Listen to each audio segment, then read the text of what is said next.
Je me suis souvent posé la question si oui ou non je m'achetais des composants sans fil. Clavier, souris, casque sans fil, mais est-ce que ça marche vraiment contrairement aux filaires? Et on va voir ça dans cette vidéo.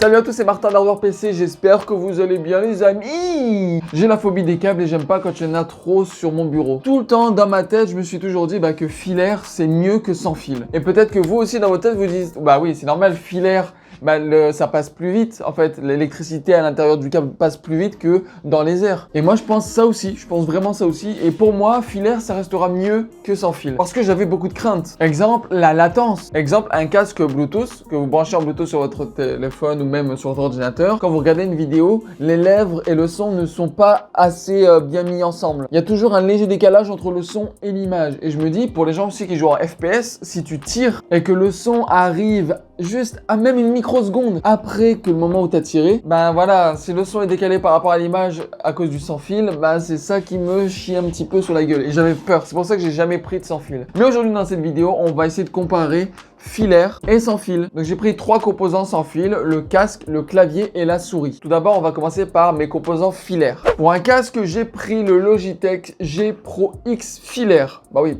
parce qu'il y a le câble ici. Là, je l'ai enlevé le câble parce qu'il était sur mon ordinateur. Incroyable. Le micro, pour ce que c'est, est incroyable. Un petit peu cher, mais il tombe souvent en rabais. Pour la souris, j'ai la Logitech G502 Hero. Je l'ai en 2 fois. J'ai l'édition normale et l'édition KDA de League of Legends. La G502 est pour moi un putain de croyable, c'est la meilleure souris. Ça se voit que je suis un petit fan de Logitech. Mais le clavier, j'ai pas pris du Logitech. J'ai pris le SteelSeries Pro 7 TKL. Incroyable, pour moi, le meilleur. Switch Red, interchangeable en TKL, du coup c'est petit. Donc ça, ce sont mes composants que j'utilise moi personnellement en filaire. Et évidemment, pour cette vidéo, j'ai acheté des composants sans fil.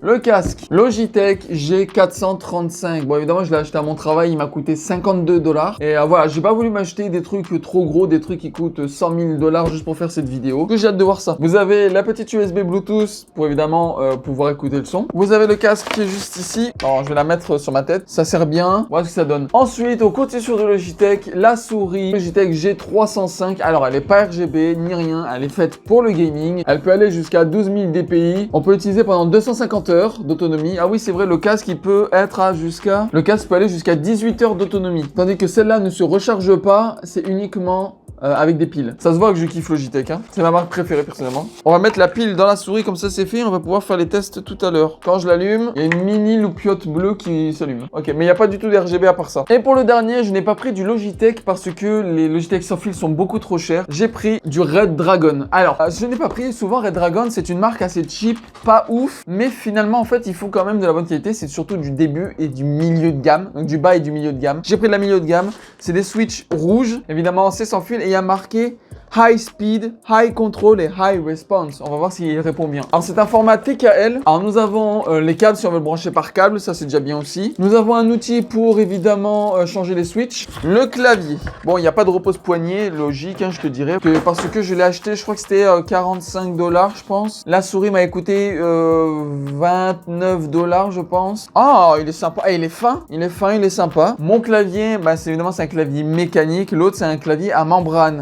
C'est pour ça que le son est moins prononcé. Et évidemment, vous avez la petite clé USB pour le brancher. Bon, écoutez, je pense que j'ai tout présenté. Je vais installer tout ça sur mon setup et faire les tests sur 3 jeux différents. Il y aura Call of Duty, il y aura Fortnite et évidemment, il y aura Valorant. Pourquoi Valorant? Parce que c'est un jeu où il faut absolument que ce soit instantané. Le bruit du sniper, c'est direct. Il doit venir maintenant. Donc, on va pouvoir tester ça sur ces 3 jeux-là. Fortnite, ce sera surtout pour la réactivité de la souris. Call of Duty, ce sera surtout aussi pour le son du casque et évidemment, réactivité de la souris et du clavier. Donc, écoutez, on va tester ça de suite, on se met tous sur mon setup et j'arrive. Après avoir joué plusieurs temps avec le setup sans fil, j'ai pu me faire un avis. Comme je vous ai dit, j'ai testé sur 3 jeux, Valorant, Call of Duty et Fortnite. On va commencer par le clavier. Malgré le fait que le clavier me donne mal à la main car il n'y a pas de repose-poignet, nous ne sommes pas là pour parler du design et de l'ergonomie. Eh bien, quoi vous dire que ça fonctionne très bien. Je vois aucune latence, sérieusement, les touches réagissent bien sur tous les jeux.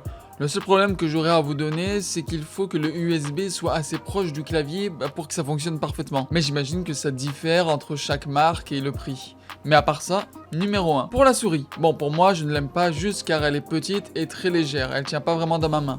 Sinon, pareil, le laser est bien précis et c'est fluide. Ça réagit très bien, j'ai pas vraiment l'air de voir des latences. Par contre, sur Fortnite, il y a une micro-latence quand vous buildez, mais j'ai découvert que c'est à cause de l'USB qui n'était pas assez puissant et que heureusement, Logitech ont beaucoup progressé et maintenant leurs USB sont bien meilleurs. Par contre, sur Valorant, il n'y a pas du tout de latence et encore moins sur Call of Duty. Ensuite, pour le casque, qui est bien, franchement, je suis agréablement surpris. Il y a zéro de latence entre l'image et le son, car comme je vous l'ai dit, l'USB a été amélioré, car aussi les plus vieux casques Logitech sans fil, il y avait beaucoup de latence. Mais heureusement, ça a été amélioré. Et ouais, que je sois sur Valorant, Fortnite ou bien Call of Duty, c'est pareil. Surtout sur Valorant, car c'est un jeu où le son est très important. Et les pas des ennemis s'entendent très bien et sont cohérents avec le gameplay. Le bruit des pas sont exactement là où elle doit être. Ça fonctionne très bien. Donc au final, est-ce que ça vaut le coup d'acheter du sans fil? Personnellement, oui. En vrai, si vous achetez pas de la sous-marque, c'est normal que si vous achetez de la sous-marque, ça va être de la merde. Hein. Les touches vont pas répondre.